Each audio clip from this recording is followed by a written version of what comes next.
All right. We appear to be live, back with another Dougcast live stream, whatever you want to call it.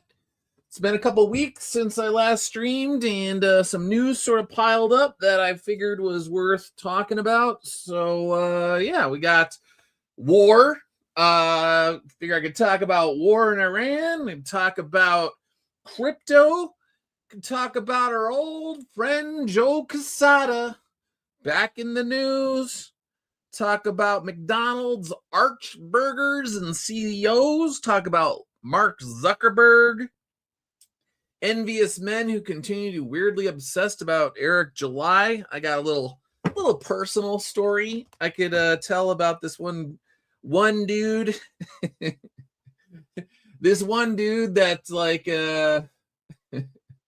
I'll get to it in a little bit, but yeah. So talk about that and the Exorcist Files, a book by Father Carlos Martin that I read. Rob, thanks for tuning in. Mr. Grovak, thanks for tuning in. So yeah, so we got plenty to talk about. I'll run down the list, and then at some point in time, I'll have to depart because I'll be having a steak salad for dinner, and I got a massive steak, and I'm looking forward to eating it. So I guess before we begin, I want to thank all of you for supporting Iconic Comics and supporting Soul Finder, whether it's the books or the merchandise, including rosaries, plushies, vinyl records, pins, and whatever else I forgot around here. Mugs, polo t-shirts, all sorts of stuff, including the books. Books continuing to work on Soul Finder Volume 5. I heard from Matt Weldon about, last Friday maybe. And Matt is still working on the inks. So, yeah. So, as soon as Matt is done with the inks, then we will move on to the rest of the color work and all the other stuff. And hopefully we'll get Soul Finder Volume 5 out as soon as possible here, sooner rather than later. I would like to have it by Belcon Comic Con if possible. If that does not happen, then my guess is it will, assuming if there was another trip to Japan, if that happens, then my guess is I would release something in tandem with a trip to Tokyo if that happens again. So yeah. All right. Let's see. Puma and Time Warrior Saga, thank you also for tuning in. Appreciate it. So, all right. I could just keep going down the list of things here. Wherever we want to start, we can go with pretty much anything. Let's see. Do we want to start with comics and Joe Quesada first? So, Joe Quesada. All right. So, X is a little weird here. So, this is like a total side note, but it kind of irritates me. This particular post of mine on my phone, it says it's been seen 50,000 times. But if you actually go in on here, it's never up to date. Okay, now it finally updated this. It was like 49.6 all day today. Now it's at 49.7, but it's on 50,000 on my phone. Like, I don't know what goes on with servers or whatnot, but you would think that it should be able to quickly sync up with each other, but whatever. I digress. All right. So, Joe Quesada, now infamous for the horrible, rotten, no good, straight up on multiple levels evil storyline, One More Day in the Amazing Spider-Man years ago, 2007, if I'm not mistaken. Back in the news, recently, Red Letter Media, one of their guys, I haven't watched any of their stuff for like ages and ages, but anyway, there was a clip that went viral. I think it was initially on TikTok, it went viral, and then it eventually made its way over to X. Basically just ripping a new butthole out of One More Day and how horrible it is and what Spider-Man readers have had to deal with for ages, all this sort of stuff. So of course, Joe, being Joe, we can't know exactly what's going in his head, but he releases this Substack where it's basically a store like trying to essentially teach and pass on wisdom to creators now, but he used one more day to highlight basically how he kind of rocks and all this sort of stuff. So then you're like, okay, well, now is he just trolling? What is, what's going on? Is he just using the momentum from people talking about him to bring attention to his Substack? Whatever the case is, he thought it was a good idea to come out there, and he's essentially going to just double and triple down on stupidity, as he always has, as it pertains to one more day. So this showed up in my feed, and I was like, you know what? At some point in time, I was like, I'm gonna comment on this, because years ago, going way back, here's just one example of my old Blickety blog, which I have not been to in a long, long time. This one's from March 21st. All right, it's 2015, and talking about Joe Quesada. So we could revisit this. So Joe was on my radar for many, many years, well over a decade at this point in time. And this was way back in the day when I was calling out him for turning a blind eye to the unprofessionalism in the industry. So we could go back to that as well. All right. So I got, let's see, Matillium, thanks for tuning in as well. Rob, let's see, he's talking about Soul Finder 5. I'll buy it for you in person. Thanks, Rob. Appreciate that, Tillium. All right. Again, thanks for tuning in. All right, so Joey Q, he's back. And here's just a sampling of what people were saying to Joe here. You killed the golden goose Stanley created. Joe Quesada. This is Bowtie. Patrick, I'm just here to bask in all the vitriol you deserve for ending Marvel. I suppose the silver lining is you got me to stop spending my money at the comic shop. Jacob here, just admit you made a mistake, Joe. You and your Marvel editorial board ilk have spat in the face of fans, and now you wonder why we aren't buying. Good art cannot hide bad writing. Mark Pellegrini chimes in as well. Let's see. Peter and MJ had a daughter, May. Norman tricked them into thinking she was stillborn and kidnapped her. Whether May died or not, she was wiped from existence by Peter's deal with Mephisto. For all intents and purposes, the devil. Peter knowingly erased his own daughter's very soul. Peter ceased to be a hero after that. Let's see. Del Rio's here. I'm not taking any lessons from a guy who made the worst Spider-Man comic. Here we go. Boop. Like that one. Thomas Royla, this was easy to avoid. Just don't make the worst Spider-Man comic. Okay, you could just keep going down the list. It goes for a long, long, long, long, long, long time. And so I was very happy to see that the entire world, basically, 731,000 views, 400 bookmarks, 293 likes, 361 retweets, and a whole slew, 343 comments or whatever, comment threads or who knows what, all just basically dunking on Joe. Again, but he doesn't care, because if you go into his Substack and you start reading his stuff, he thinks he's like a genius. And so who knows what again, privately, maybe he's riddled with guilt over what he did. I don't know. But at least publicly, these guys will always just keep digging in their heels, which again tells you a lot about them. But let's go back again to my comment, which again, normally X, it's the algorithm hates my guts. For most tweets, it does not want to give me, it'll give me like 300 to 500 views these days, most of the time. And it is incredibly tough to break out of whatever algorithm thing that they're doing. But for this one, again, on my phone it says 50,000. We'll just round up from 49.7 on my desktop here.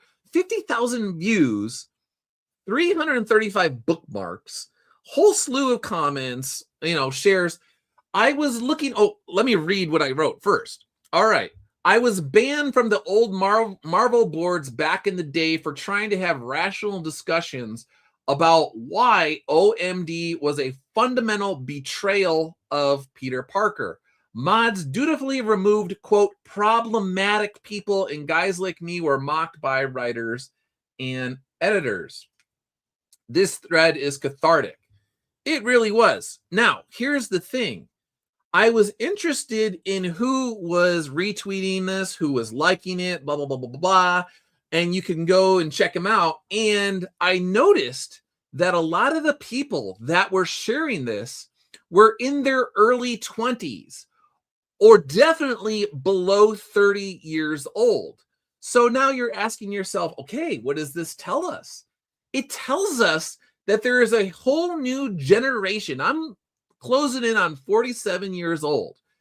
The people that are sharing this are in their early 20s to mid 20s. These are people that like all of the Spider-Man movies and stuff like that, and the video games or whatever. And it's obviously obvious that they have gone back. They started reading the comic books, and at some point in time, like they probably started like way back with the classics, and they're like moving forward. And at some point in time, they get to One More Day and they read it and they're like, this sucks. Why would they do that? This is horrible. So an entire new generation is now finding out about it. They're like, why would they do this? Why did Joe Quesada do this? Who signed off on this? And they don't understand it either.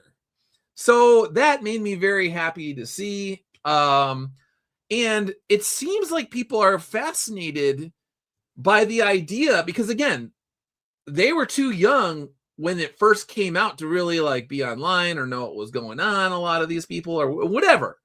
So they're not familiar with the old Marvel message board. So they see someone that's like myself, who was literally there. My handle way back in the day was like Dtrod, and then they banned me.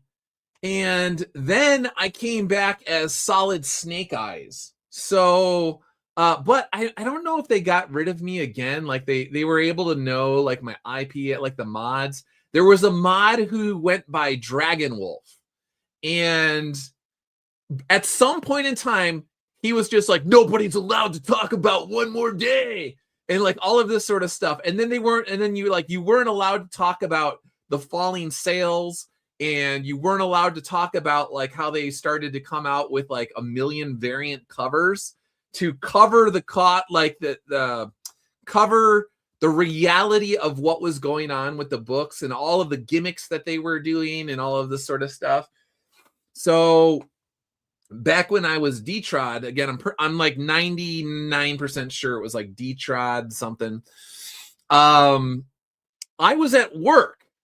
And while I was at work, my account was just straight up banned. I had not said anything. But then when people hadn't seen me for like a few days, they were like, yo, where's Dtrod? What's going on? We haven't seen Dtrod. He's totally gone. I think he's gone. The moderator, Dragon Wolf, and I think it was like misspelled. It was like Dragon WULF or one of those things. He was like, yeah, that guy was he was using all sorts of expletives, and he was warned against using expletives, and he continued to do that, so we had to ban him. Just literally made it up out of thin air. I wasn't even on. I was not online. I was literally at work in Washington, D.C., and that's how they got me. They totally like nuked my account. So then, like I said, I eventually came back under the new name, pseudonym, or alias, or whatever you want to call it, Solid Snake Eyes, and whatever. So they were actively going after anybody that would question the narrative that Joe Quesada, Dan Slott, Steve Wacker, if anyone remembers Steve Wacker, Anyone who questioned that you were gone, you were nuked if you went against them. And here's the thing is I think that there may have been a couple times Joe actually came into the boards. I'm not 100% sure on that. But Steve Wacker and Dan Slott were the two that would actually come into the boards and basically say that, like, you know, the equivalent of incel, like people weren't using incel back then, but they're just like, oh yeah, you know, you're just some loser who lives in his basement and blah blah blah blah blah, and like no girl's ever gonna love you, and you're single, and you know, all of that sort of stuff. Never mind the fact that I had already been with my future wife since 2002 when we met in California. I was on my own living in Washington, D.C. I was not at home. I was going to grad school at one point in time while working full time. And then I was working, and well, then I was still working when I graduated. And then for a while I was working at a gym and simultaneously interning for my congressman. And then I got into the Heritage Foundation intern program. And then I was a contractor at the Heritage Foundation. And then I was full-time at the Heritage Foundation. And then I went to the Washington Times, yada, yada, yada, yada. So Joe Quesada, Steve Wacker, Dan Slott, all these guys that were saying that I was just like a loser and I had no hope for life and all this sort of stuff. Just like they would just find the meanest things that they could try and say to you. But then when you gave it back to them, so that was the thing, is if you had an IQ that was like 115 or above, and you were able to slap back at Steve Wacker or Dan Slott, that's when they would ban you. If you just didn't like One More Day, but like there are a number of people, I'm not even trying to be mean here, who didn't like One More Day. They understood that it was, again, a fundamental betrayal of the character of Peter Parker, but they're just not very smart people. And so some of them have like, they like outburst, you know, somebody who has like 100 IQ or maybe even less than that, like 95 IQ. They don't know how to like properly articulate their arguments very well. They would let those people be in the chat because they could come in and they could dunk on that individual and they could, you know, poke holes in their arguments that were not formulated properly. But the second that they dealt with someone that was sharp enough to really expose what was going on with One More Day, that is when you were gone. They made sure you were gone. And then if you tried to come back under an alias like I did, they were always on the hunt to see if they could root you out. And if they got like a idea that you were the same person, so you had to basically like be very careful when you came back, because the mod for, you know, they could go in the back end and look at the IP address or whatever and be like, hey, I already banned you or whatever. You're banned again, blah, blah, blah, blah. So when I came back, I had to be very careful about like how I worded stuff, and I couldn't. So whatever. Long story short, there is a whole generation of people who are now finding One More Day, and they understand that Joe Quesada ruined The Amazing Spider-Man. I have said for many, many, many, many years that they broke Marvel. Like there was a splinter fracturing effect that happened from this story that went out throughout the Marvel universe, the comic universe. And if you're a religious person, I believe on a spiritual level that there were like a ripple effect, a cascading effect that went out throughout all of Marvel by making their flagship character, Peter Parker, who would have never made a deal with the devil, actually have him go through with that and then portray it as a heroic thing. So I believe on a metaphysical level, if you can see beyond the veil, that in and of itself, and the unwillingness, the sinful pride of guys like Joe Quesada, who continue to dig in their heels and just shove it in people's faces what they did, I believe that it's having an effect that if you had spiritual goggles, if you were able to like just see somebody's soul or whatever into the spiritual realm, you would see that there's this black tar heroin spiritual junk that is just all over Marvel because they did this. Again, I can't prove it, but if you look at the fruits of what Marvel has produced since this event in the comics, it's just badness after badness after badness, and the storylines are all forgettable.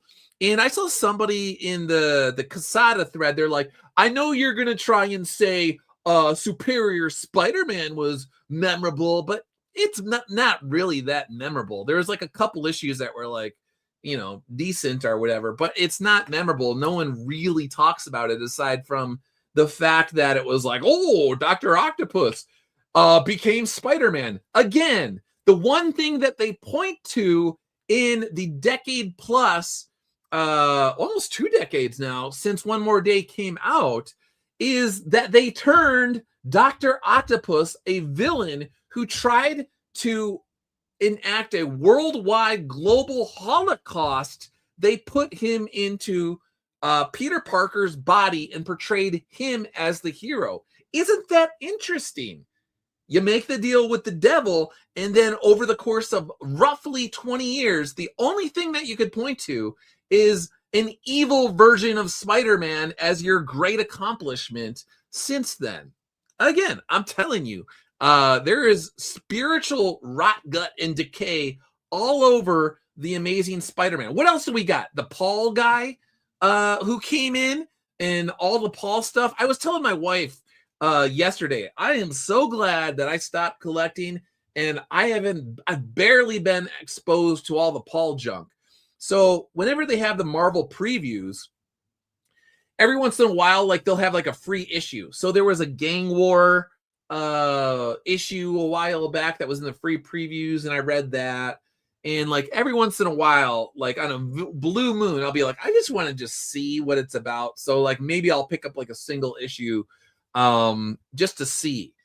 And yeah, it was just straight up horrible and embarrassing. And I'm just like, I am so glad I saved my money on this. So, and there's a lot of people that came in here. There was one guy in my comment section who was like, who cares about this? They're characters. You guys take this way too seriously, blah, blah, blah, blah, blah. And then I think it was Del Rio down here who was like, oh, people actually like thought it was good. And it was like, no, if you go into the comment section here, for the most part, it was people that are just like, oh, you're taking it too seriously. They didn't say it's just superheroes back then. They were just like, it's just comic books, dude, you know, like whatever. So they were downplaying what was happening, or they would be like, you know, just go with the flow, man. They're going to like, it's going to all turn out all right, blah, blah, blah, blah, blah, all this sort of stuff. And you're like, it's not going to turn out right. I can see the dominoes that will fall from here, from this storyline, and they're all bad. You cannot break a character like Peter Parker in this way and have him come back until you fixed it. And yeah, so they haven't fixed it. And as a result, ever since then, they've basically turned Peter Parker into this guy where embarrassing junk crap just continues to happen to him again and again and again. Like Dan Slott was also the same way. Is they have this like thing with the quote unquote Parker luck. So Joe Quesada, Dan Slott, what was it? Stephen Wacker, all of these guys. Was it Nick Lowe now? Whenever they talk about Parker luck, they're like, that's like the key to the character right here. They don't get Parker luck in their mind. So Parker luck was, in reality, it's something like he's still able to dislocate his shoulder during a fight on a Monday, and then on a Wednesday, he still has to go out and try and solve this mystery or case or whatever. And then he's got to fight Puma, you know, like, or whoever. So like there's some sort of villain that comes out and he's got to fight him, and he's got dislocated whatever. Or his rent is due Friday morning he got an extension on it, and if he doesn't get the rent in or whatever, he's going to be kicked out, blah, blah, blah, blah, blah, blah, blah. And it's Thursday night, and he finds himself in a fight with, I don't know, a misunderstanding with Daredevil, and they're arguing, blah, blah, blah. And then before the night ends, then all of a sudden, there's some, Electro appears, and they got to team up, and they got to take Electro on, and he misses his ability to get his rent check in, and he's locked out of his apartment. I don't even know. Whatever. Like that, it's like he's doing heroic things at the cost of his personal life or at the cost of his own body. And like all those are the effects of being a virtuous man, is like you have burdens that are then placed upon your shoulder. You have crosses to bear, and they get heavier and heavier, and you just deal with them because it's the right thing. And you're sacrificing your personal life on multiple levels in order to be a virtuous man and help your community at large, or something along those lines. That's how the Parker Luck comes into it. But in the Joe Quesada world, the Dan Slott world, the Nick Lowe world, the Stephen Wacker world, Parker Luck is, my wife is with another man and has children with him, and then we're going to put him in situations where we're constantly like rubbing it in his face that MJ had sex with another man and had children with them after the devil deal and all of this sort of stuff. And Peter's just got to like always be constantly reminded that this woman that he loves, that he forgot that it was actually his wife, actually got with another man and had multiple children with him, or whatever, like that sort of stuff, or any number of other just like ridiculous, embarrassing things where you're just wiping this guy's nose and crap like he's like a puppy, and you're trying to train him in some sort of bizarro dog fighting way, and you're just rubbing its nose in its own poo all the time, or something along those. That's what they're doing to Peter Parker, and they're just like, hey, it's the Parker Luck. No, you just don't like the character, and you just think it's cool to just like take out whatever strange issues you have on the character. That's what you're doing. So, all right. Educated Viking, thanks for tuning in. Kevin, thanks for tuning in. Final Fantasy fan, AL. Anyone else I missed along the way? Made it to a new stream, says Kevin. Thanks for tuning in. Final Fantasy fan. Joe Quesada is 64 years old, and Brian Michael Bendis is 58, and both write like crap. They think that they are the bee's knees. They think that they are writing gods. They can do no wrong. And so they surrounded themselves with a bunch of yes men, and anybody who ever questioned them, you were the dumb one. You were stupid. You can't hold a candle to Joe Quesada. Kevin, don't get why Peter Parker Spidey fans would want to entertain that concept. No, I mean, they've been hemorrhaging fans for many, many, many years, and now there's like a bunch of, in my mind, most of the people that are still collecting the Amazing Spider-Man are guys that are just, how do I say it? They can't break it off, the relationship that they have with the Amazing Spider-Man, because like myself, they were raised on the Amazing Spider-Man. I learned to read on the Amazing Spider-Man. I read the book for literally decades of my life. And so it has a special place in your heart. And then at some point in time, you have to be like, they don't even care about the craft of storytelling anymore. Like they don't even understand virtue. They don't know what virtue is. They don't want to know what virtue is. They don't want to explore big ideas. They don't care about any of this stuff. They're just, in many ways, a bunch of egotistical guys that like to break things, and they like calling deconstruction genius. Like, oh, wow, we get to tear this character down on a regular basis, and we're just deconstructing him or something like that. And it's like, it doesn't work if you don't build him back up better. The point of deconstruction is that if you deconstruct it, you have to, at the end of the day, build it back stronger. Or, I'm not trying to quote Democrats, build back better or whatever, but it has to be a more solid foundation after the fact than it was when you tore it down. There has to be something in its place that is better than it was before. That's what they don't get. They just keep tearing it down and tearing it down and tearing it down, and they don't know how to build it back up. And if you call them out on it, then, well, again, you're the bad guy. Educated Viking says they'll never do any of that to Miles Morales. Yeah, that's a whole other can of worms if you want to go down that route. Let's see. AL, I haven't read Spider-Man since One More Day. I just listened to other people talking about it. All right. Well, good on you for saving your money in allocating it to things that are more worth your time. Time Warrior, great Democrat impersonation. Kevin, exactly about fans who are indebted to the story. Agreed. It was very hard for myself. And like I said, I will still, on the free previews, I'll read an issue. Or like, I'll say like once every, at this point in time, it's like once every 15 months, I might buy an issue just to see.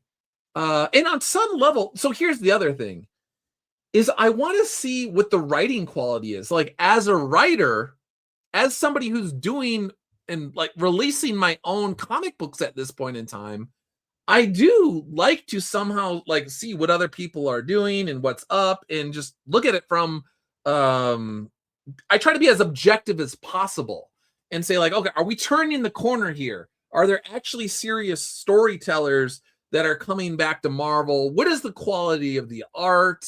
What is the quality of, like, in a weird way, the paper and the pages? There was a period of time with the Marvel books, like around like 2018, 2019, where they were using some sort of cheap ink. And when you were reading it, if you had the least bit of, like if it was a humid day out and you were reading it in the car after you bought your comic, it would start bleeding. The ink would bleed onto your fingers and it would smear on the page and all this sort of stuff. So I do like to, on some level, actually check out the books and see what's going on and try and do that. But anyway, the point is also that I'm like tethered on some level, probably until the day that I die, to Spider-Man, because it had such an impact on my developing brain when I was like 4 years old and up. So anyway, let's go back to Joe Quesada back in the day, just so if you're unfamiliar, most everyone here is familiar with him, but I would like to go back in the memory lane to March 21st, 2015. And this is when I was going off on these guys on their unprofessionalism. Joe Quesada, Chief Creative Officer at Marvel Entertainment, took to Tumblr. There's another blast from the past. Tumblr on Friday night to bemoan the way comic industry professionals are treated by fans. Do you get that? In 2015, they were the victims. They were the ones that were put upon. It's always they're the victims. He played the world's smallest violin for people like Steve Wacker, Dan Slott, Mark Wade, Eric Larson, Gail Simone, and countless others who say incredibly nasty things via their social media accounts. When confronted about his silence on the despicable behavior of his buddies, he chose to play dumb. That's what they always do. All right, so here's what he said. It has never ceased to amaze me how some people, in defense of their favorite fictional characters or stories, treat creators of each other, flesh and blood, people living actual lives with actual feelings and families, with such disrespect and cruelty, as though they were two-dimensional fictional villains who merely exist on a page or the imagination. Oh, I see, Joe. Yeah, it's the readers who are the bad. It's always the readers. It's not you. It's not your friends. All right. Let's see. Here's Anonymous X. This was not me. Funny how you insult the customers for having the bad attitudes. Marvel is disgraceful. Acting. There any customer complains, blah, blah, blah, blah. Where is your comment about their inexcusable behavior towards paying customers who don't think they're any good? or your big mouth money buddy, Mark Millar, who is about the most offensive professional I've ever witnessed. Let's see. He goes, I don't know what inexcusable behavior you're referring to, but I know that they all love this medium and the fans as well. I see them at conventions and online. They're giving of their time, funny, even cheeky at times, even when provoked in horrible ways. But I've never known them to behave inexcusably. Oh, never. No. He hasn't seen a thing. No, Dan Slott's just always been like the most professional guy in the world. All right, 2015, when somebody was actually criticizing the Superior Spider-Man, this woman, I think it was Ami here, he goes, I just read a synopsis of your life, OMG. I just read wiki summaries of Superior Spider-Man, blah, blah, blah, blah, blah. So he goes out of his way. He starts going through her feed, looking for stuff and saying that her life was a problem. This is the same guy in 2014, scared of the number of people saying don't go to work for a company like Hobby Lobby then, after a Supreme Court decision in Hobby Lobby's favor. This is America. Go build Hobby Lobby in Christland. You got that?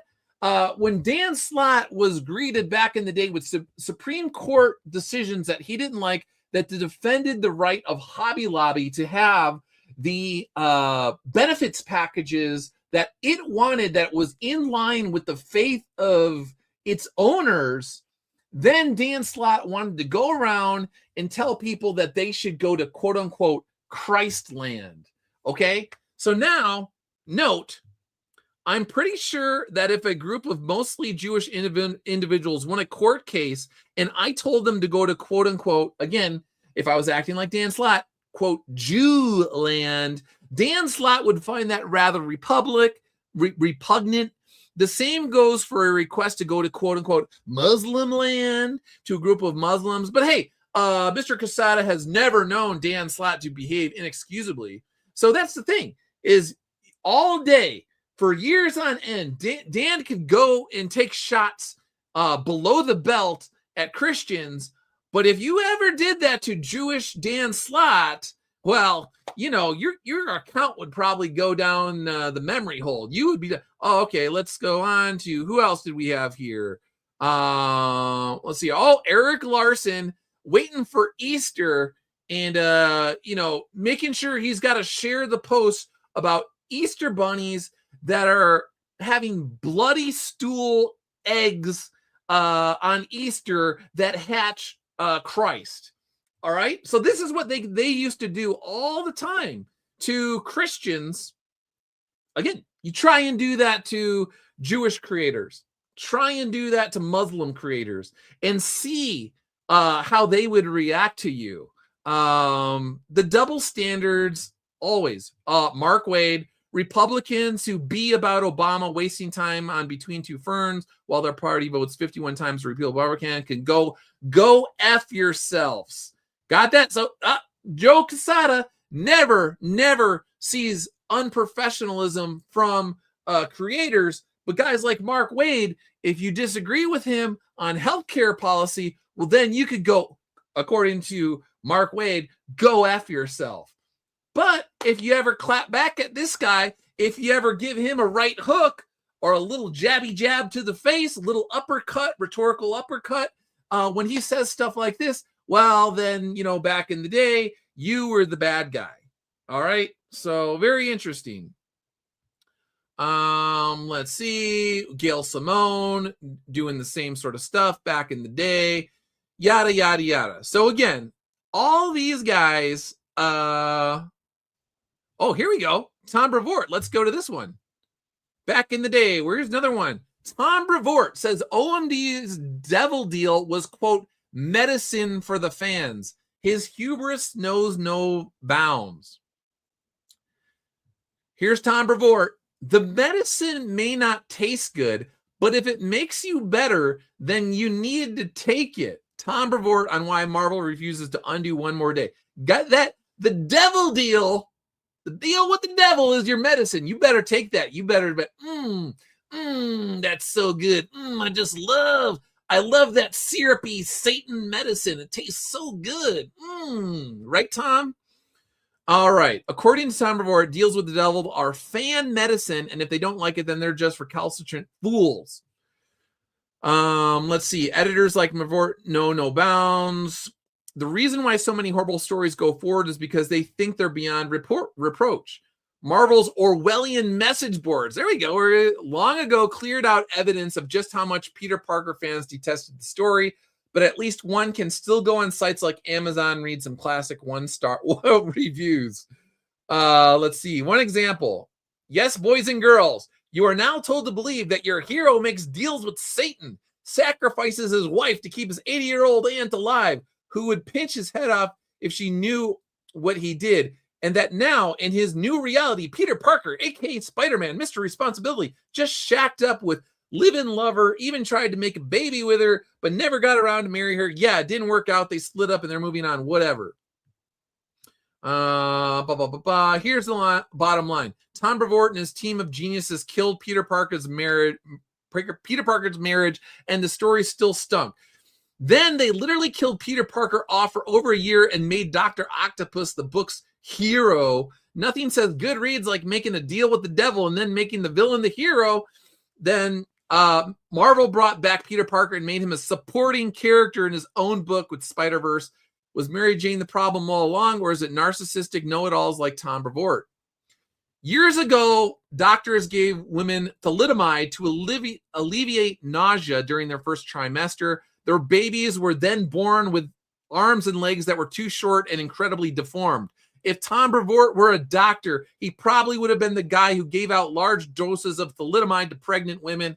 Luckily, he decided to work at Marvel, where his medicine only damages fictional characters and his employer's reputation. But like I said, I should revise that a little bit. There is a spiritual element to what these guys are doing in terms of writing stories for young, impressionable minds, although there's not really young people reading these days, telling people that deals with the devil are the medicine that you just got to take and you got to like it. And you're actually an unhealthy person if you're an unhealthy person if you hey, if you focus on this guy right here, you focus on Christ.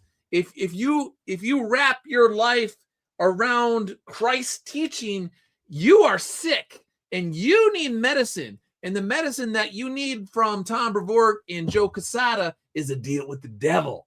Get it? Got it? So these guys, they have serious problems.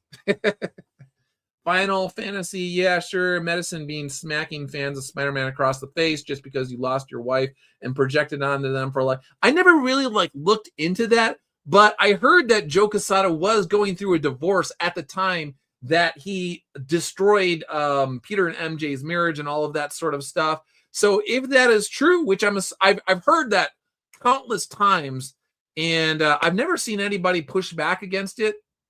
I don't know exactly his marriage history or whatever, but it makes perfect sense that if his marriage was dissolving, imploding, which is very sad in of itself, but if that was happening, and then he's like, you know what?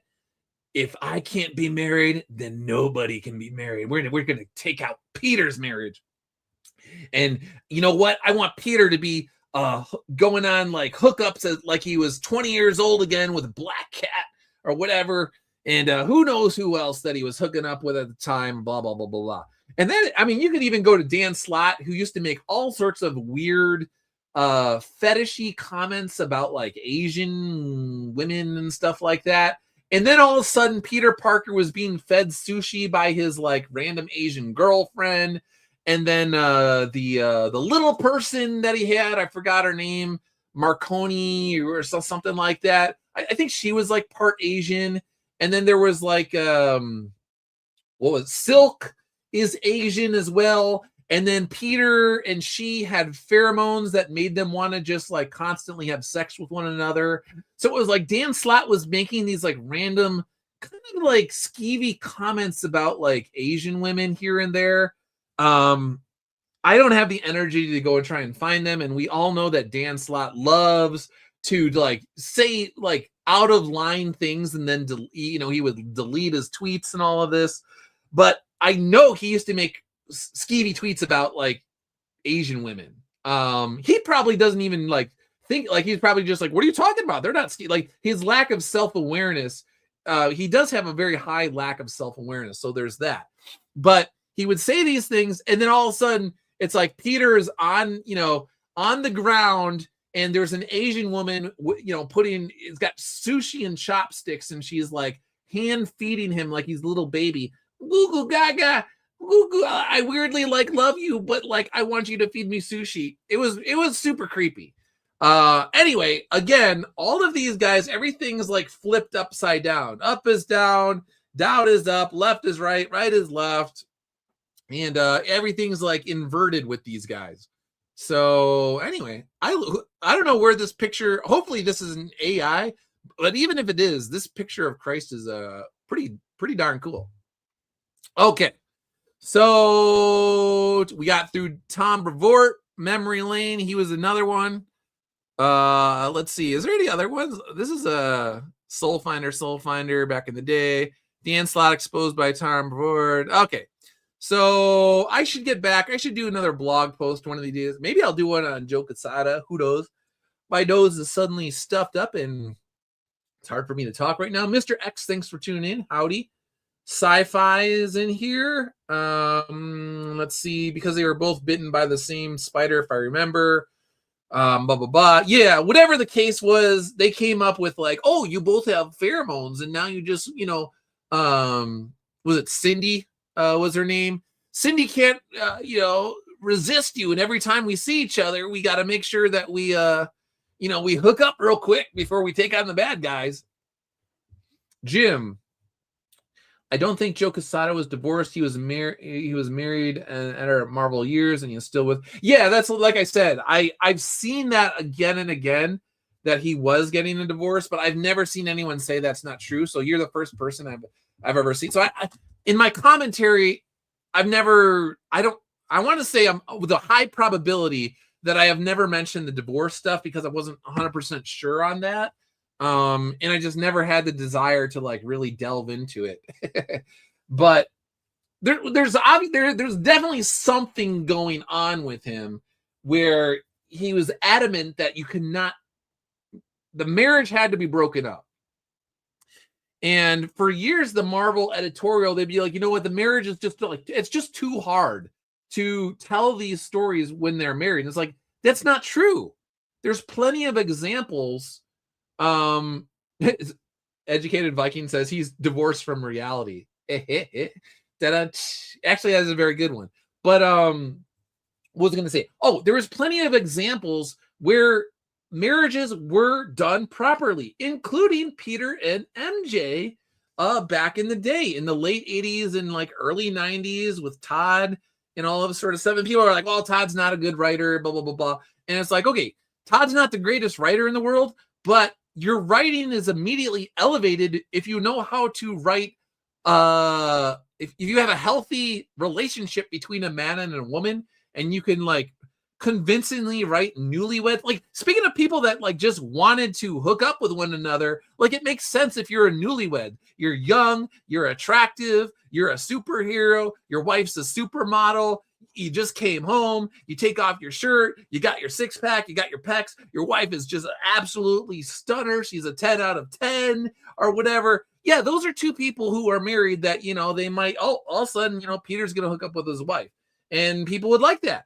And then if you were like a young man and you were thinking about like, one day I want to have a MJ, I want to be married to my own MJ or whatever. And you put yourself in the shoes of Peter Parker and you're like, you know what? One day I'm going to have somebody that loves me the way that Mary Jane loves Peter. That's what I want or whatever. But no, you can't have that. You can't have that.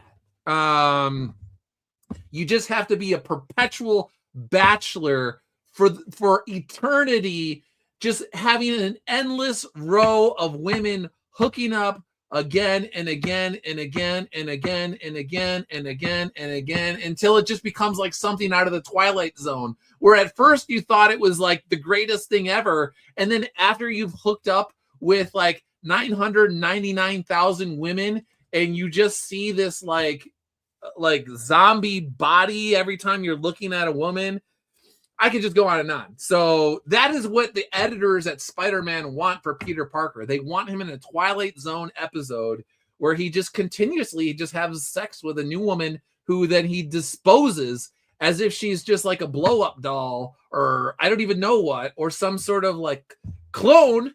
They're all clones of each other. Who knows what? So I digress. I'm getting down weird rabbit holes myself. And you know what? You don't even want to talk about this stuff because you're like, if you come up with a bad enough idea, it's like, I think that they're just farming for bad ideas. They'll actually do it. If you speak it out into the world, it'll eventually get back to someone like Joe Quesada. And then he's going to be like, you know what? I like that idea. Let's just have Peter Parker just in a Twilight Zone episode of hooking up with random clone women forever until he just breaks down crying as a shell of his former self. Let's see. Kevin says, yeah, Todd is just good artist, and artists should know how to tell a story and emote without the words. Loved his Spidey. Been thinking about delving into Spawn. Jim says, ending the marriage with him selling wife and unborn child to the devil wasn't necessary if they just wanted to end the marriage. Yeah, so it's just like, there were ways where it's like, if you wanted to end the marriage, you could have done it where guys like myself could have been like, oh, I really don't like this. This is not cool at all. I hope they reverse this. But on a creative level, they at least stuck the landing enough where I don't have much to work with criticizing these guys, other than the fact of saying that, you know, like it shouldn't have happened. But it happened. So yeah, they went above and beyond. They were just like, we're going to twist the knife into everybody that wants these two married. We're just going to just shank them right in the liver. And then we're going to twist it. And then we're just going to sit there smiling as they bleed out. So that's what they basically did. But again, I digress. Let's see. All right, so let's see. It's my time. We're closing it on 4 o'clock. Speaking of MJs, I don't know if my own MJ is going to come home here in the near future. And do we want to go to McDonald's here? Do we want to go to war? Let's keep it light. Where's the McDonald's thing? All right, McDonald's. This was in the news. Seemed like a fun, lighthearted thing. McDonald's CEO came out, and this was very interesting to me. People are all talking about his looks, the way he looks. Then the Burger King guy came out. Then the A&W guy came out. Then the Wendy's guy came out. And they're all doing their quote-unquote burger mogging. See which guy is the manliest man who could take the manliest bite of these burgers or whatever. That wasn't what stuck with me here. What stuck with me was this part. Chris K here with... You've heard it. Let's see. Chris K here with, you've heard about it. Here it is, the Big Arch. This is something that we have tested already in Portugal, Germany, Canada. Okay. So when I was watching this, the first thing that I thought was, you're speaking to an American audience about a burger that you're rolling out for McDonald's. And suddenly you're talking about Portugal, Canada, where was it? Germany. We don't care what Dieter Dusseldorf thinks about the burger. We don't care what the guy from Portugal thinks about the burger.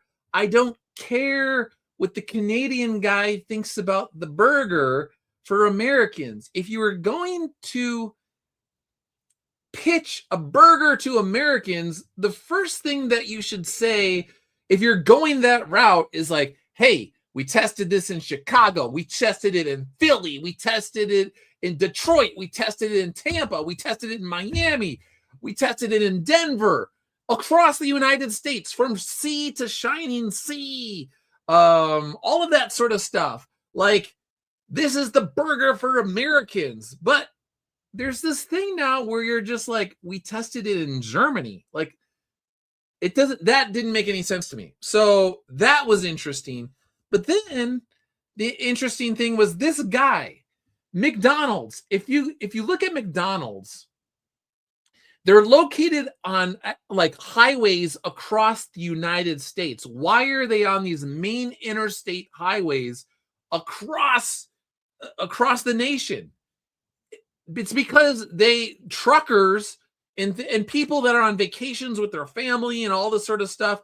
If you go to any truck stop, like you're gonna see truckers that are buying McDonald's, like basically blue collar guys and families that are on vacations. Like my family, when we were kids, we would pile into the van at like 5 o'clock in the morning. Sometimes it was like 4:30 in the morning, and we would drive from the Chicagoland area to Harrisburg, Pennsylvania in one day. It was like a 14-hour drive for my parents because my mom refused to go faster than like 55 miles an hour. And so you would stop at McDonald's or whatever. So if you are going to market burgers to a largely blue collar audience, why would you put the guy who looks like he spends his weekends at Martha's Vineyard with like that sort of person? What's her name? Actually, Martha, whatever her name was, the cook lady or whatever.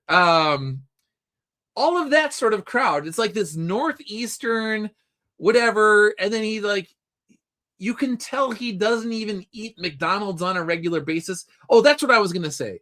So you have these like venture capitalists or whatever. They take over the companies or they get involved in it. And you have all these like data head guys.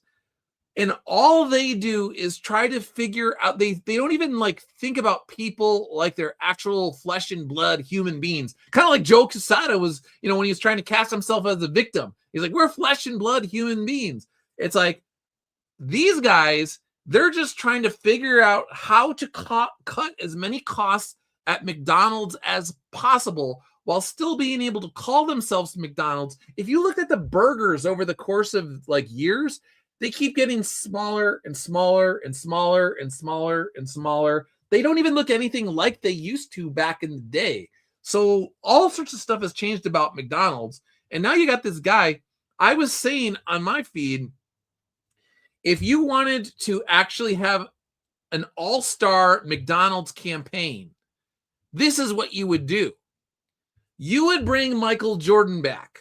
Let him design the McJordan for a limited time, have the M in the design be the McDonald's Golden Arches, market it to his new NASCAR fan base and his perpetual basketball fan base. He's a proven winner. You're welcome. So anybody that's been a McDonald's guy over the years knows back in the day it was like Michael Jordan, Larry Bird. They got the classic commercials whenever the Olympics were on. You had the Michael Jordan commercials, and there was like, they were throwing the ball off the top of the stadium, nothing but net commercials, all of that sort of stuff.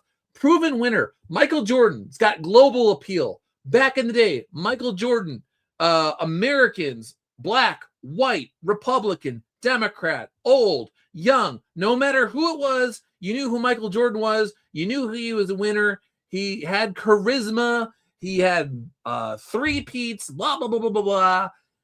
That's the guy. You want to be the face of your company or associated with your brand. Boom. All right. Now, fast forward in time. It's 2026. Michael Jordan is a NASCAR owner or whatever. I'm not into NASCAR, but I know he just got like a three-peat in NASCAR, which is, I don't know, has it like never been done or something along those lines? But his team got a three-peat in terms of victories.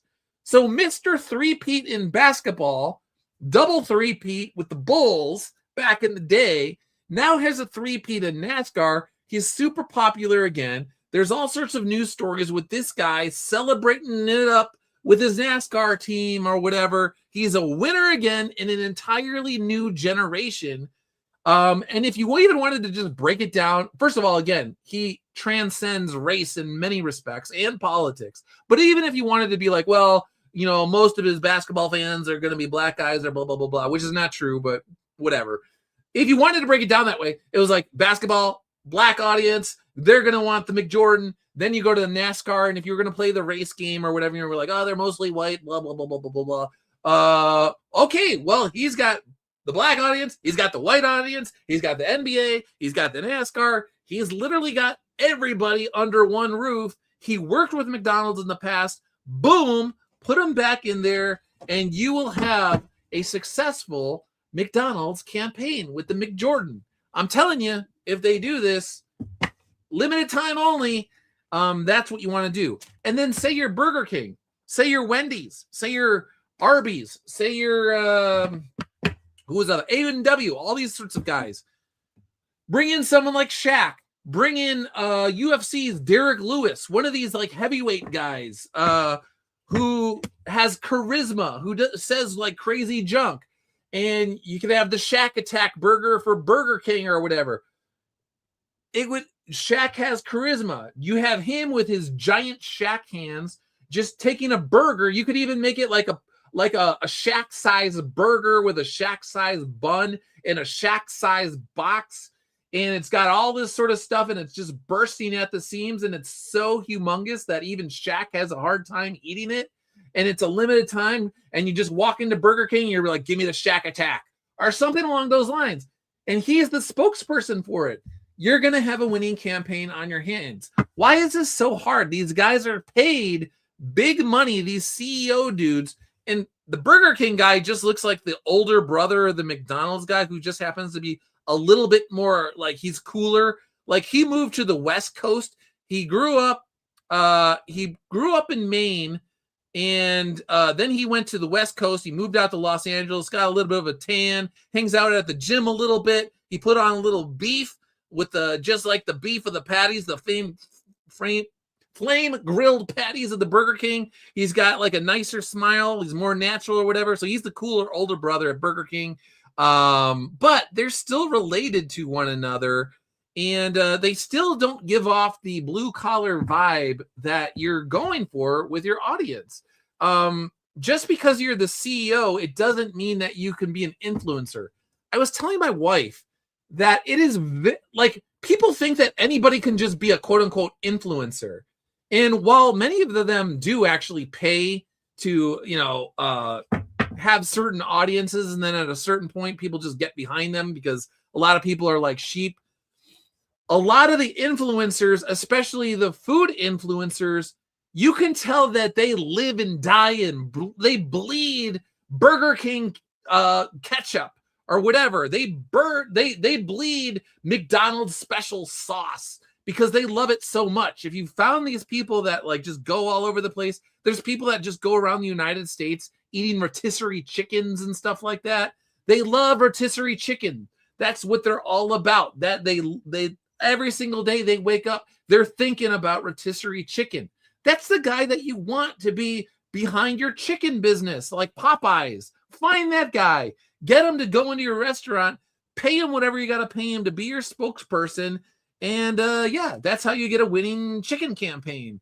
Same thing with the burgers. I'm sure that there are burger influencers out there who, if you brought them into McDonald's, they would be able to find a way, especially if you let them engineer the burger themselves, they would be able to sell that burger to their TikTok audience or whatever. I'm not on TikTok. I don't know much about it, but I know a lot of those people make a lot of, it seems like money, Instagram and all that sort of stuff.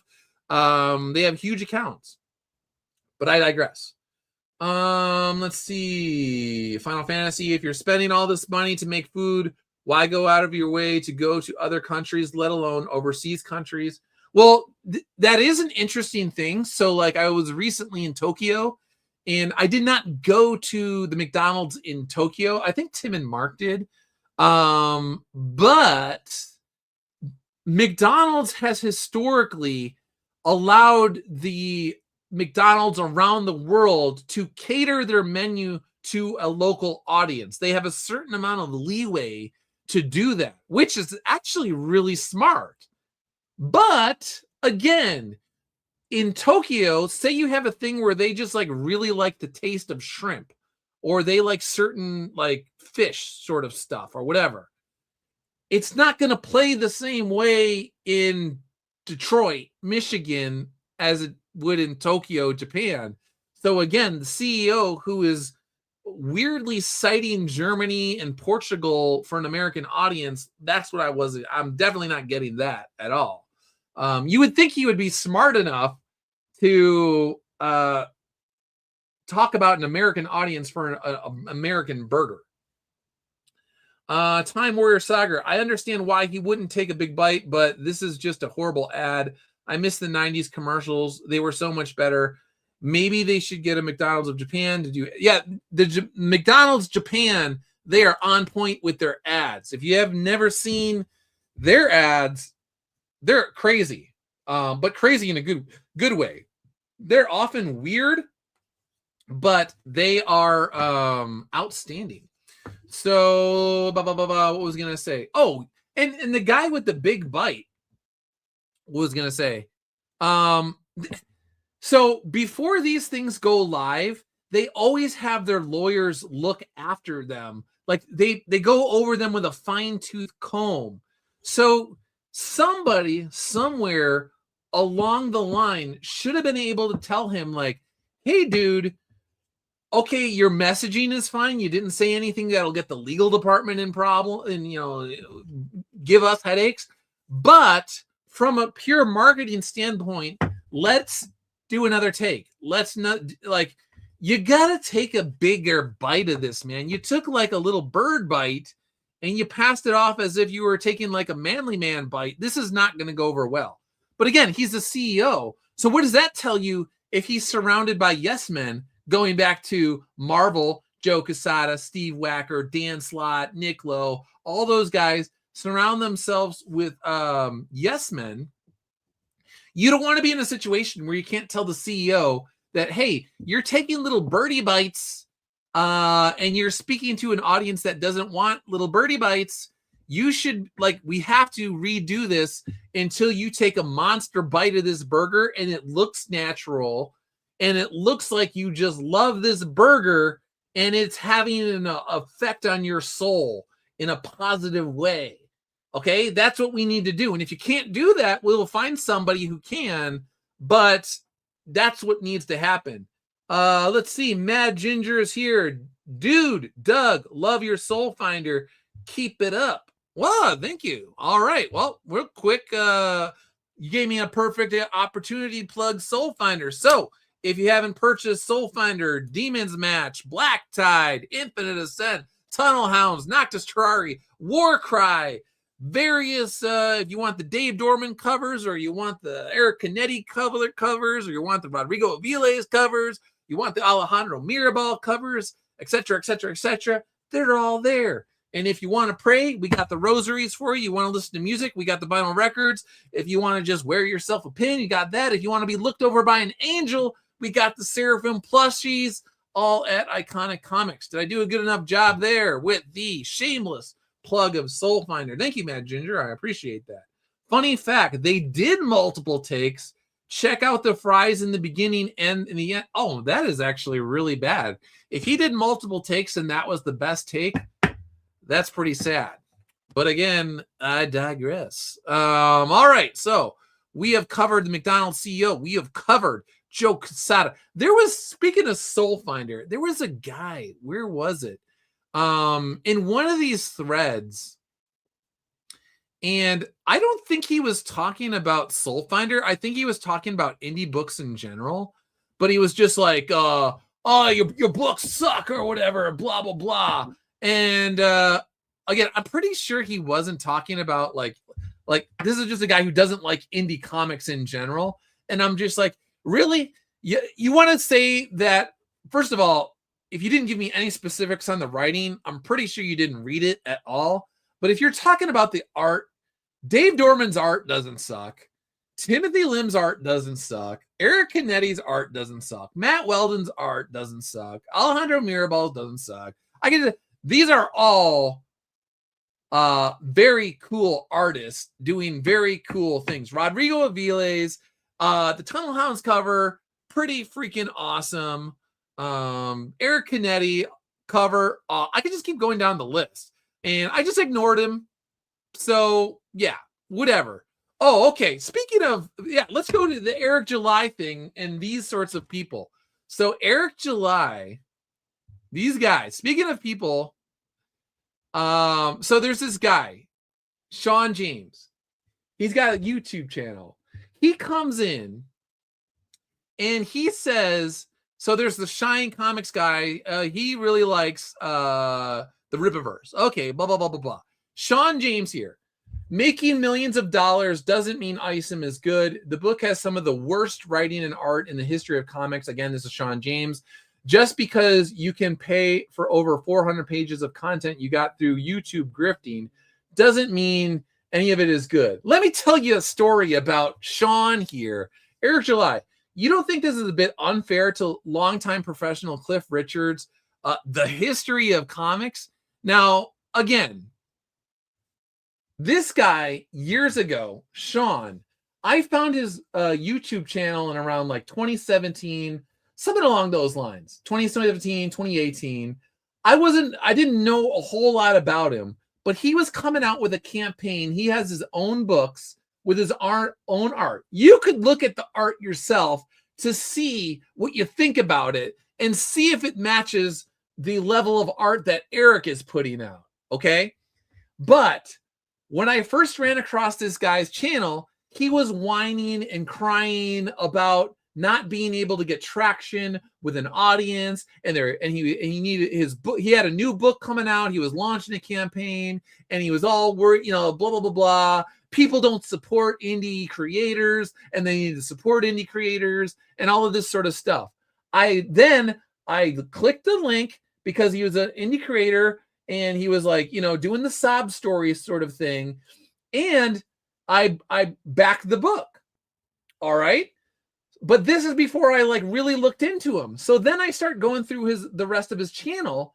And his channel was just like littered with him basically just talking about how white people are horrible and white people suck. And they're responsible for like all the world's ills. And every bad thing that ever happened in his life can be traced back to white people. So I was like, oh, screw this guy. Like, what the heck? So I unbacked his book. And then I messaged him and I was like, hey man, this is just like a word of advice. But if you're going to complain that you can't get traction with a wider audience, but your YouTube channel is littered with a bunch of like, I hate white people and white people are responsible for everything bad that's ever happened to me. Like, you're not going to sell books because you're needlessly alienating your audience. And I was somebody that was willing to take a chance on your book until you spit in my face, put a middle finger in my face, and you blamed me for stuff that I had absolutely nothing to do with, simply because I'm a white guy. Like, that's kind of weird, dude. He immediately blocked me. So this is like a decade ago or whatever. And so this is the guy you're dealing with. So he doesn't really have a thing with the quality of Eric July's books. He has a thing with Eric July's success, and that Eric has actually been able to reach a wider audience on a scale that this guy wishes he had, but he can't have because he goes out of his way to just blame white people for stuff all the time. So that's who this guy is. And fittingly, this is the guy who over the years, I've seen him go into your boy Zach's Richard C. He's like a regular in Richard's. I've seen Richard spotlight this guy. So you want to talk about the little envious dude club? It's Sean James here and Richard C. Meyer. A post from Richard came up in my feed. I log into YouTube and it like will randomly like just give you like the community posts of people. And it was Richard today saying that Eric's books are dog crap. I cleaned it up for you right here. And that is why people are focused on Eric, because his books are just crap.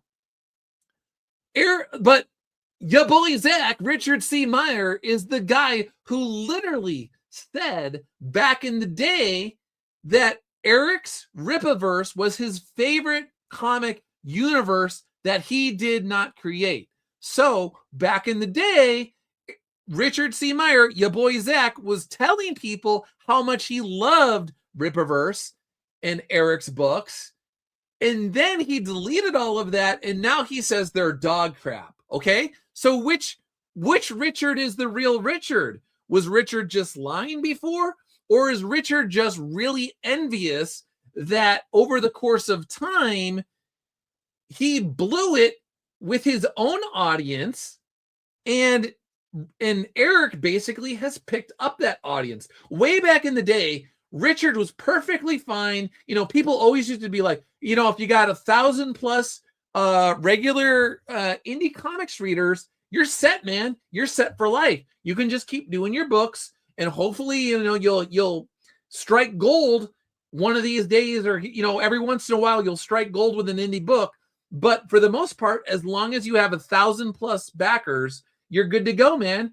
And if that makes you happy, then that's cool. They were fine with that years ago.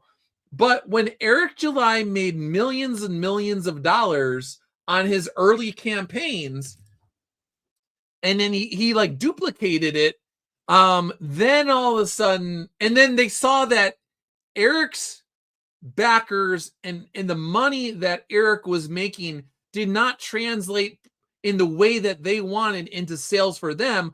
Well, then suddenly we're going to delete all of the positive things we said about Eric and his books, and now we're going to flip, and we're going to do a 180, and we're going to say that Eric has the worst books of all time. And not only are they the worst books of all time, but they're so bad and they're so detrimental to the comic book industry that we got to cover them again and again and again and again. Richard, like a month ago, was saying, like, I'm done talking about Eric July. There's so many good books out there. You know, we're just going to concentrate on the good books at DC. And that's what we're going to do. I don't need to talk about Eric July. Well, he's still talking about Eric July. Can't get Eric off the brain. And Eric, you know, you'll concentrate on Eric July.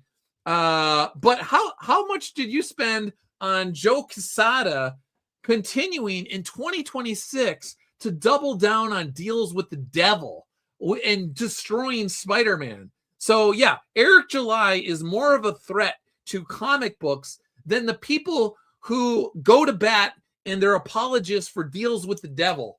Okay, yeah, that makes sense. That makes a whole lot of sense, right, Richard?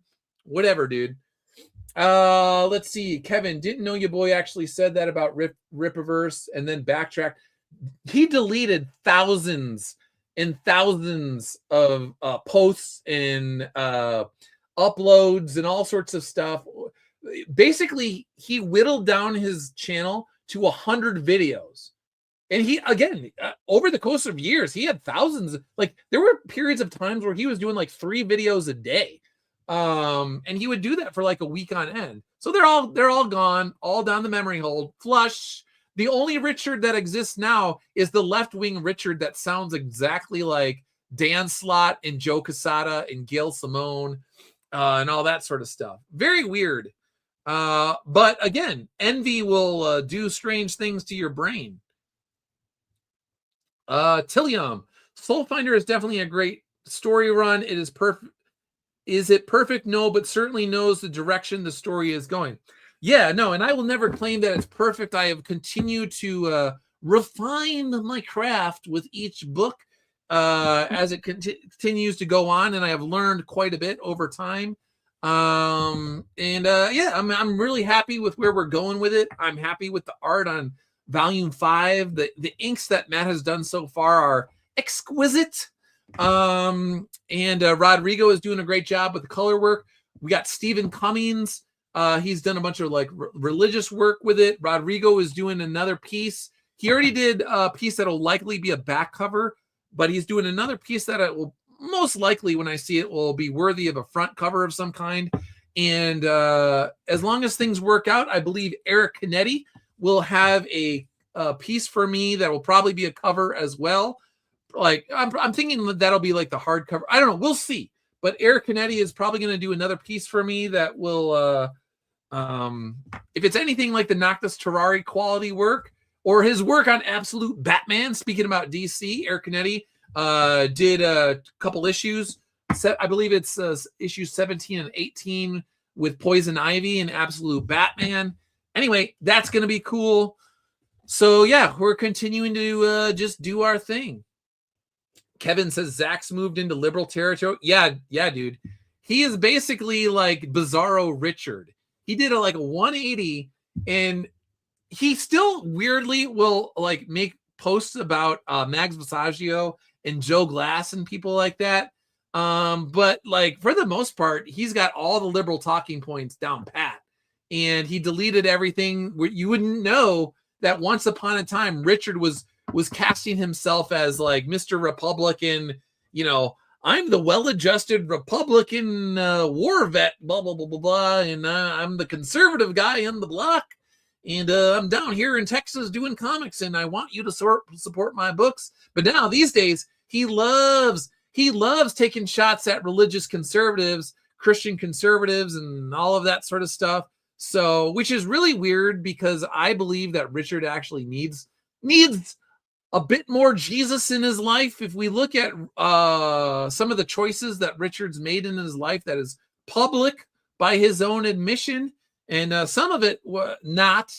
I don't really like focus on some of the we'll just say the more degenerate sides of Richard's life over the years. I don't really go into detail about that, but I will say that if you're going to go out of your way to be mocking Christians and people that believe in Jesus, when a lot of your life is questionable, and not even questionable, it's just straight up, it's just straight up debauchery,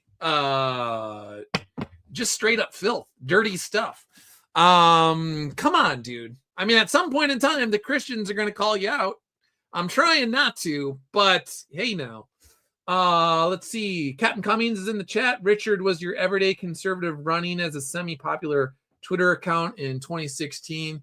Yeah. So these guys want to call Eric July a grifter when he has delivered book after book after book after book, merch after merch after merch after merch. I mean, you could call him all sorts of stuff, but he's not a grifter. Like, grifter doesn't really have any meaning if a guy who promotes X, says he's going to deliver on Y date, actually delivers X on Y date to the people who paid for it. You can't really call that guy a grifter. Like, it doesn't really work. You really just look like sour grapes guy. That's what it looks like. I don't know. I don't understand why Richard and the Sean James guy, like, again, lack of self-awareness, envy will cloud your mind. Like, they don't understand how they come across to anybody who is remotely sane or well-adjusted. It is very, very strange. All right. So we talked about Joey Q, talked about the Eric July stuff. Do we want to talk about the war stuff? It's 4:20 my time on Pacific Coast. Let's see. How will we talk about the war? Where will we bring it up? Will we go to the banks? We'll smash crypto and the war together. All right. U.S. banks on high alert for cyber attacks as Iran war escalates. Let's see, Kevin. Richard grew up Catholic, but yes, there are choices he's made in his life that are crazy to say the least. And I'm not saying, like, again, I am no saint. I am a work in progress. I have made an abundance, a cornucopia of sinful mistakes over the course of my life. But I also don't go around, on a moral pedestal, making a crusade against Eric July when Eric July goes out of his way to ignore these guys, he just keeps putting out his books. He just keeps putting out his merchandise. If you don't like the books, that's fine. If you think the books are bad, that's fine. But at some point in time, you just come across as seriously creepy and obsessive and mentally ill if on a daily and weekly and monthly and yearly basis, you just keep saying the same thing over and over and over and over again about Eric July. Like it's very strange. It's just like Joe Quesada. I haven't talked about the guy in years, but he went out of his way to make this post that has been viewed nearly 1 million times defending One More Day. So it's like, all right, he made such a jackass out of himself over the past week that he brought a new spotlight onto One More Day. So now it warrants actually talking about, because when 1 million people roughly have viewed your post, patting yourself on the back for how great you are as a writer, which including One More Day, or, editorial or whatever, you talk about like JMS being the writer and Joe is the editor and he's overseeing blah, blah, blah, blah, and all this sort of stuff.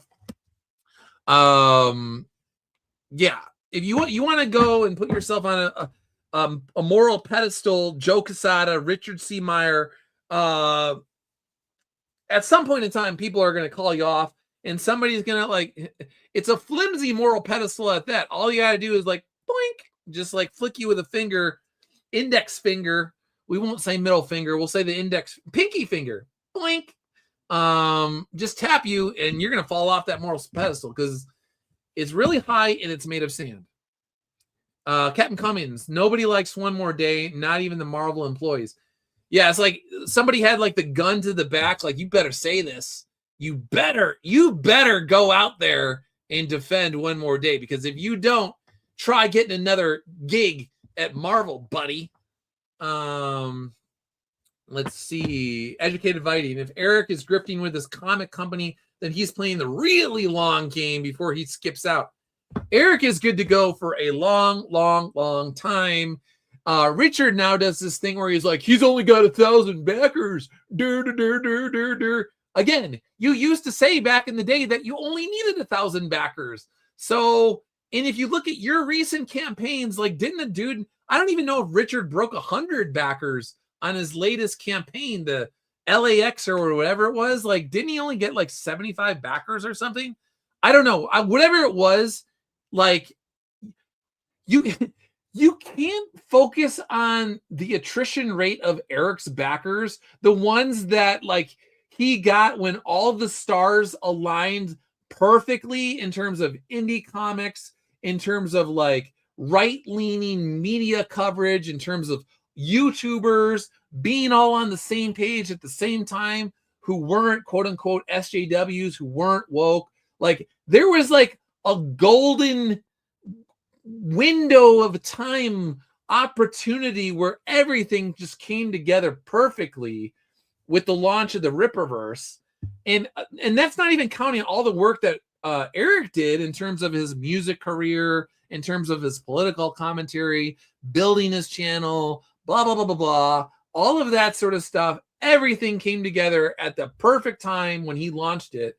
Like, did you really think that he was going to like maintain that level of hype the entire, like, whatever. I digress. It's like, you can't complain about a guy who has 1,000 to 1,500 to 2,000 backers per books when you can't even crack like 100 backers. I should look and see what the last campaign was, but it was, I mean, anemic. I'm trying to be nice here, but it was anemic. And Richard did that to himself. I mean, when you have like 7, 8 campaigns or whatever it was that were outstanding to a great extent, like beyond the grace period.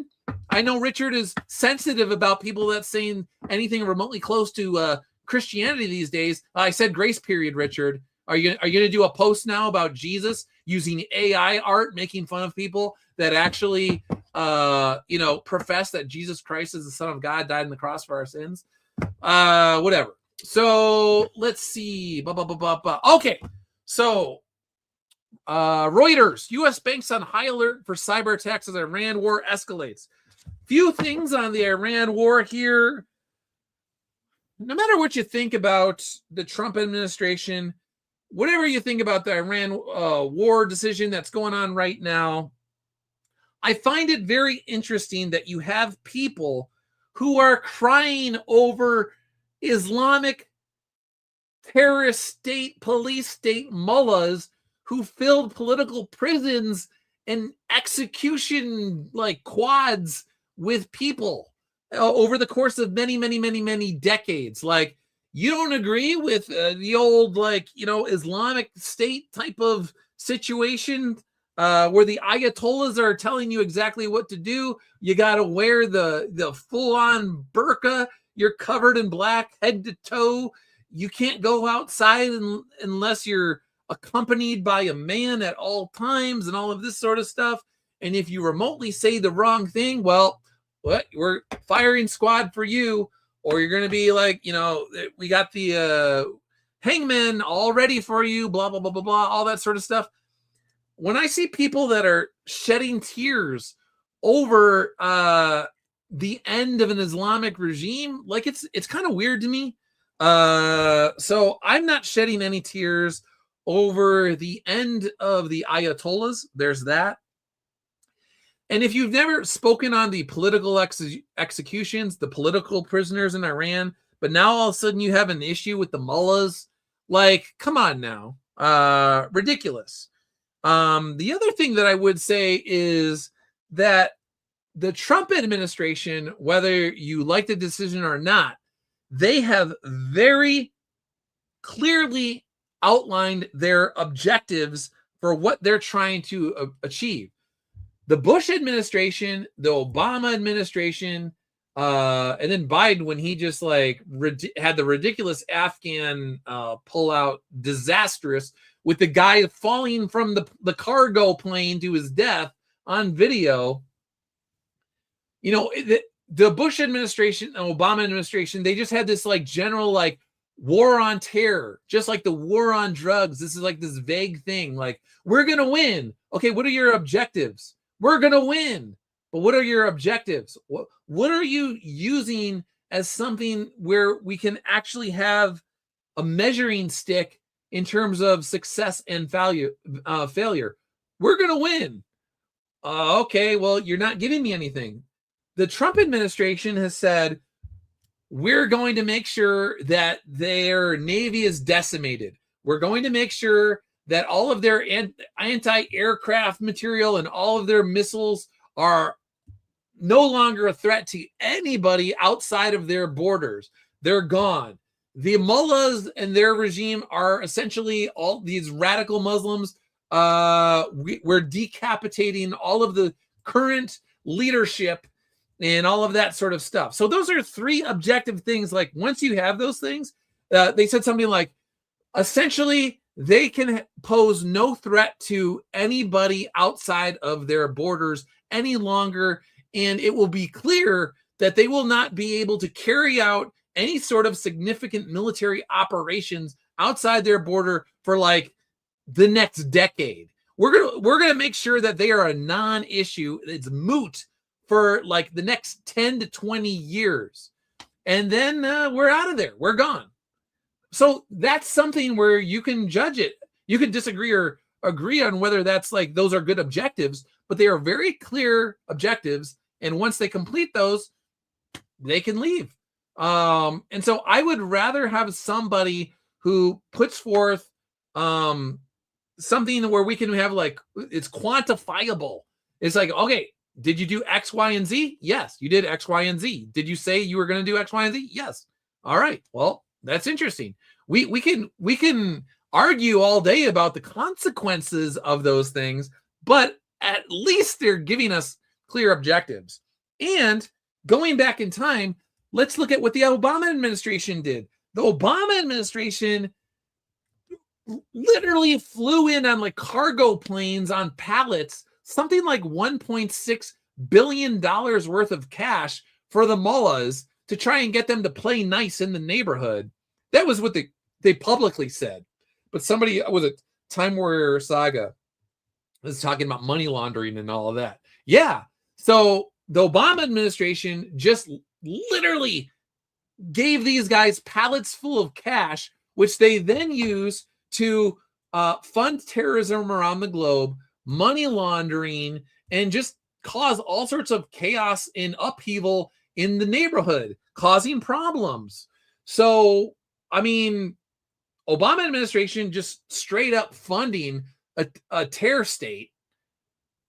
The Trump administration just decapitated that terror state in many respects. So I'm a big fan of not giving Iranian mullahs billions of dollars in cash on pallets in the middle of a desert or whatever. I am a fan of making sure that they are taken off the influence power grid for decades at a time. And I am a fan of rules of engagement where you're actually geared towards victory and achieving your objectives. So there was like a Iranian boat that was sunk by a submarine. Speaking about Soul Finder Volume 5, Silent Service, there was a Iranian submarine. I think it was international waters. And the Trump administration just took it out with a torpedo. First time since World War II, if I am not mistaken. And so people are like, oh, that's unfair. That's unfair, dude. You can't do that. And you're just like, dude, war, it's war, dude. The objective is to get you to surrender. It's not to have this go on for decades and decades and decades at a time. And if you think you're going to play cute and you're going to just skirt your little boats right into international waters, and they're not going to, and then your Navy is going to be able to just launch missiles at allies in the Middle East, it's not going to happen that way under the Trump administration. So we're going to take out your entire Navy and they're going to be at the bottom of the ocean. So again, you can complain about war. You can say we don't like war. Okay, that's fine. But if you are at war, you better be playing, as I think actually it was the Secretary of War who said, we're playing for keeps. We're playing to win, which is a lot different than the Obama administration, where they're just like, we're just going to play patty cake with you and see who wins the patty cake. Well, guess what? When you play patty cake during war, it just goes on for a really, really, really long time. And you end up with a lot of troops that are either dead or they're like amputees and or they're home and they have all sorts of PTSD, yada, yada, yada. So I would much rather have a war that is clean cut and over with as soon as possible than a war that goes on for a decade plus. Something along those lines. All right, so I think that's that. My wife is home. I will say, boop, boop, boop, boop. All right, one last thing here, because this is the update on my project I've been working on. A reader was telling me a few days ago that he knows Iconic Comics is working on something cool when certain creators go silent for an extended period of time. I told him that it's sort of like planting seeds. It can look like nothing is happening for days, weeks, or months prior to a sapling breaking the surface. I've been working on a long-term project almost every day for over a year. Why would indie comics projects be tied to the Bank of Japan and the DTCC, the Depository Trust and Clearing Corporation? I'll let you know when the final results of testing my thesis come in. Sometimes it's best to go into a cave and build things away from the spotlight. Focused and disciplined solitude is often the answer to your questions. So I retweeted or shared the Bank of Japan is going to be testing settling central bank money on a blockchain between financial institutions and a DTCC. One of their tweets from their feed one of these days, and then obviously Tony Stark in the cave building his armor. Grand Admiral March here, thanks for tuning in. So yeah, I told you before, I have been working hard on a lot of this crypto stuff. I have gone deep into the depths and the fathoms of the ocean of crypto over the past year. I have a thesis about where we are going with everything. And I said before that all the Tetris blocks, if they fell into place, all sorts of cool things would happen, and there would be signs. And I will say that this week, with the Bank of Japan, with the DTCC, and with Kraken, I don't know if you saw the Kraken news. Where is it? Just in, Kraken becomes the first crypto exchange to gain access to the Federal Reserve's core payments system. Educated Viking says iconic coin. Ooh, that's actually an interesting idea. All right, so Kraken, it's got now has access to the federal money, taxpayer money, but it's got access to federal funds. I don't know if people understand how huge this is. And so here's the deal. I spent all of 2025 and into 2026 every single day going deeper and deeper and deeper into the crypto I believe is going to be the plumbing, the infrastructure of the new financial system that takes place when decentralized finance and traditional finance merge into something new. Imagine yourself deep into crypto when it is a $3 trillion market. What happens when $100 trillion plus begins to flow into a $3 trillion market? And you were there at the ground level, and you were heavily invested into the infrastructure and the plumbing. When you took on as much risk as responsible risk. I know there's people out there that, they're like, Doug Ernst, he's putting his family at risk because with Soul Finder, and he's putting his family at risk with Iconic Comics. Dude, if these people wanted to freak out over the risks that I took with Soul Finder, if I showed you the amount of risk that I took on with crypto over the past year, they would wet their pants. But the fact is I was waiting for the day when a Kraken would get access to federal dollars, when the exchanges got access to the Federal Reserve and all of this stuff. So the bet is that we were going to reach a point where exactly this would happen. We would reach a point where the Bank of Japan would be going all in on blockchain technology, distributed ledger technology, all of this sort of stuff. It's happening. So if you didn't position during 2025 and you're still not positioned correctly, I'm telling you, not financial advice. That's what they always say, not financial advice. But I mean, come on now. Look at where it's all going. If you know where things are going 6 months, a year from now, are you really? It's not even a risk on multiple levels at this point. They're literally doing the thing. It's not theoretical anymore. So if you know that South Korea, Japan, the United States, Europe, China, the Middle East, all of these people are going to blockchain. I mean, you're doing yourself a disservice if you're not doing your homework at this point in time. Anyway, the point is that, as I've said before, I created a financial Millennium Falcon, and I've been putting with Chewy. We have been trying to get the warp drive up and running, and we are just about there, brother. We are there. I've been building in the cave my Iron Man armor for over a year. So you haven't seen a lot from me. Well, the reason is because I've been positioning myself and Iconic Comics for a world where centralized traditional finance and decentralized finance become one. All right. Well, that's about it for now. I have a steak salad that I want to eat. I want to thank everybody that tuned in today. Did you blow up a Death Star? That's the plan. We'll see. We'll see. We're almost there. The Iron Man suit, I'm about ready. I think we are very, very, very close.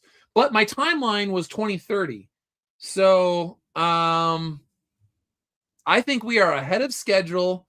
And I think that once the Clarity Act passes, all systems are go, brother. All systems are go. I'll keep you updated. Again, my thesis is either right or wrong. Either I'm right and we are going to crazy places together with iconic comics, and there will be signs, or I'm wrong and I'm going to have enough egg on my face to be wiping it off for the next 20 years. I think I'm right. I think I'm very, very right.